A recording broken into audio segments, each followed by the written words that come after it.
Voor Sim Boerema zijn de gevolgen van het treinongeluk bij Barendrecht nog lang niet voorbij. Hij raakte als machinist zwaar gewond, is niet meer in staat om te werken en kan van zijn uitkering de hypotheek niet meer betalen. Met een dik dossier vraagt hij nu om hulp bij het ministerie van Verkeer en Waterstaat. Dat zij dus mij kunnen helpen jegens de tegenpartijen en de bank om toch een beetje een uitstel te geven. Die toezegging komt er niet, maar wel een telefoontje. Ja, goeiedag met Sim Boerema. De Onderzoeksraad voor de Verkeersveiligheid heeft een onderzoek naar de treinbotsing af. Eerder bepaalde justitie al dat Boerema geen blaam treft aan de bijna treinramp. Nou ja, hier is nou duidelijkheid van dat ik zelf geen schuld heb eigenlijk aan het ongeval.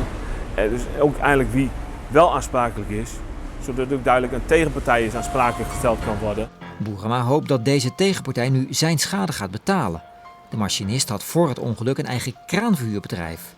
Hij werkte alleen in het weekend op de trein, om ervaring te houden. Maar de hoogte van zijn uitkering is gebaseerd op dit bijbaantje.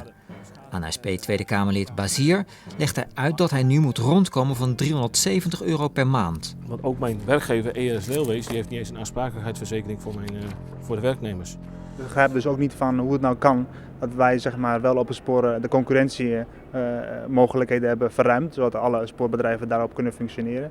Maar tegelijkertijd de mensen die daarop functioneren en werken, dat die onvoldoende verzekerd zijn. Op het Binnenhof spreekt Boerema VVD-Kamerlid Abtroot. Hij schrikt van de financiële situatie van Boerema. Ik weet eigenlijk zeker dat minister Eurlings dit ook een hele vervelende situatie vindt en waar hij kan helpen het op te lossen dat hij dat zal doen. Dus ik ga het hem gewoon komende week, heb ik toch overleg met hem, schiet ik hem aan en zeg minister, kijk daar nou eens naar. Ja, dan is het nog afwachten hoe de schade is heel afgewikkeld gaat worden natuurlijk.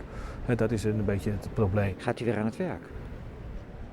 Dat probeer ik wel, maar ik weet het nog steeds niet.